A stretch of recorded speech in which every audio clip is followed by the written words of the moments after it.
night with a bad ship.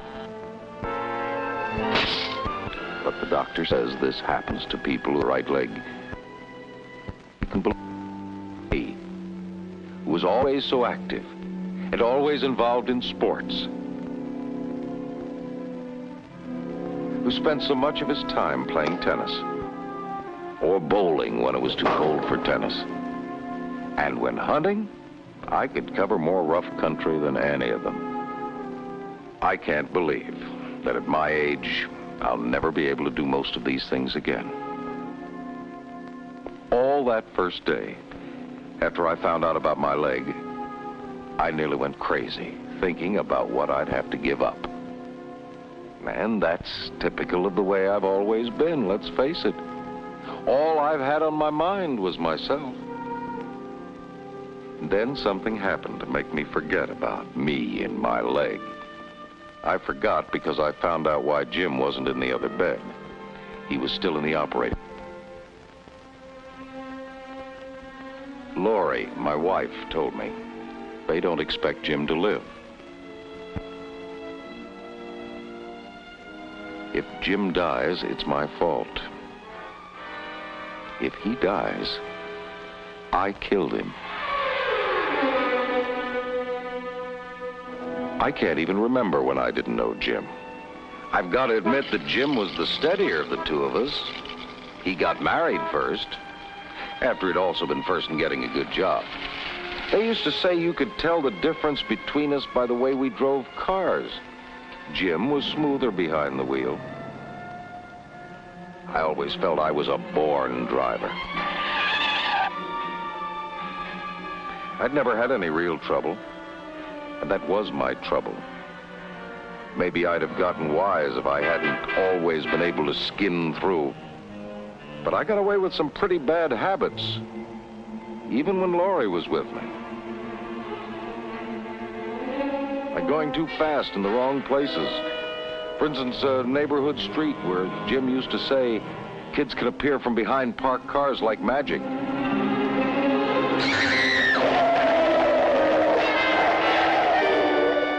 But the worst bad habit of all was thinking I was always as good a driver as I was sometimes. Like when I was too tired and ought to get off the road. I don't know how many times, especially on hunting trips, I was just plain lucky.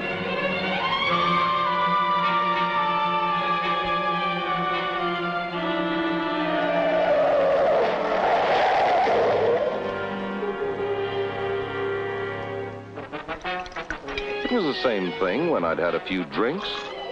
Again, I got away with it.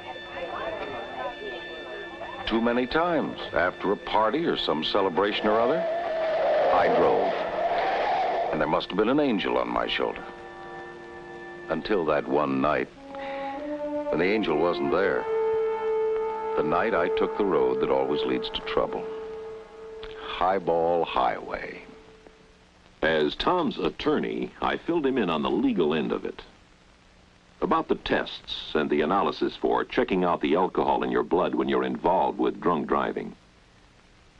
Every skill, including the ability to drive, diminishes in proportion to alcohol consumption.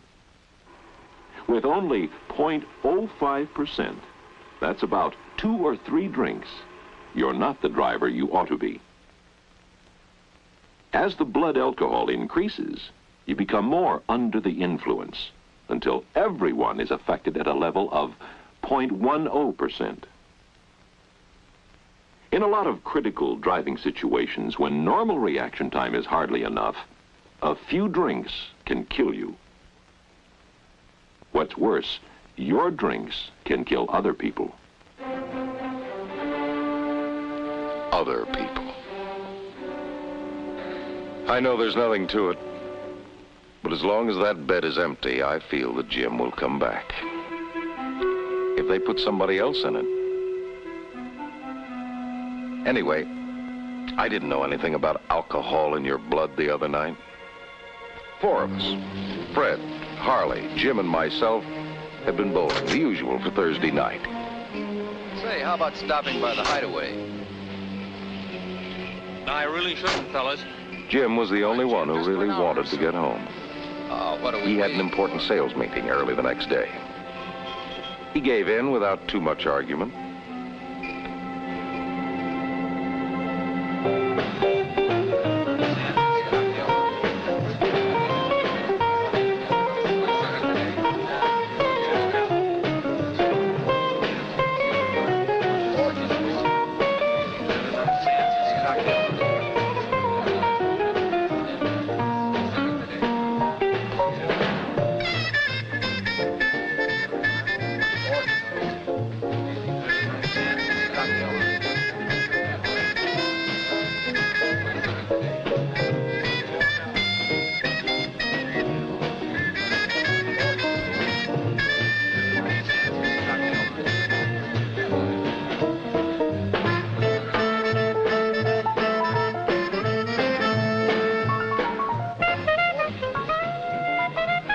There's not much use wishing we'd gone home earlier. Except, somehow or other, we had more to drink than we intended. It didn't seem very long until it was closing time. And by that time, it was too late. In more ways than one.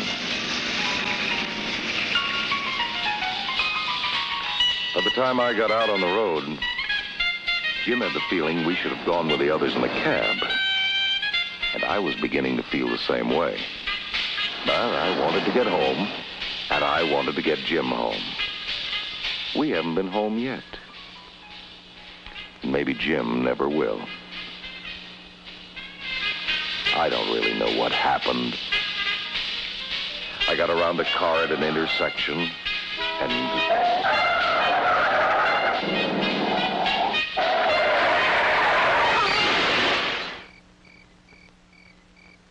To avoid the other car, I skidded, lost control, and turned over. In a hospital bed in the middle of the night, nothing seems right. Nothing seems real. But this is real enough. If Jim goes, what about Margie, his wife? His widow. What about his children? What can I do?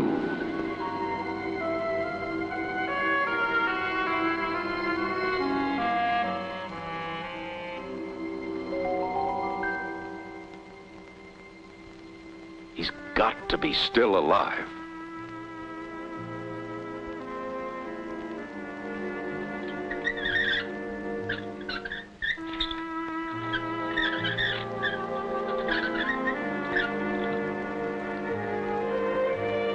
Hello, Tom. I've got a friend of yours here.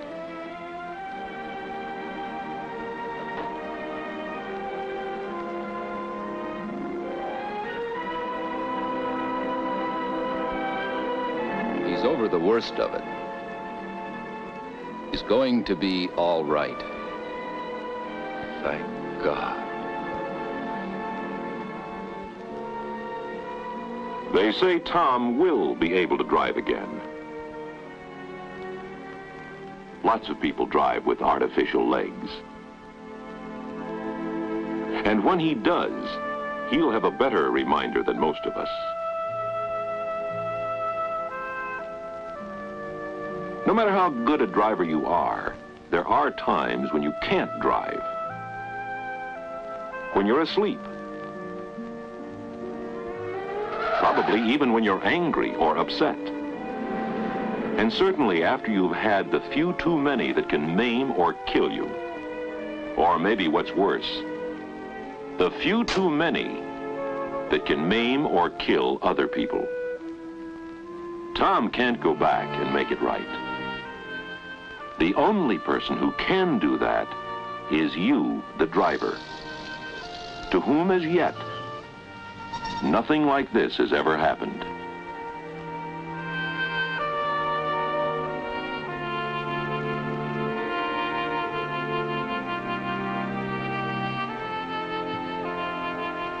The unfortunate driver we've just seen could have been any one of us, even if we never drink. Drinking before you get behind the wheel is simply another bad driving habit. And any bad driving habit can get you into trouble. According to the experts in such matters, the first senses affected by alcohol are our sense of judgment and our sense of right and wrong. That other you, after a few drinks, may be personable and thoroughly charming, but that other you can't drive safely. Those same few drinks that bring out the best in your personality can only accentuate your worst driving habits. So stay out of trouble. If you drink, don't drive. And if you drive, don't drink.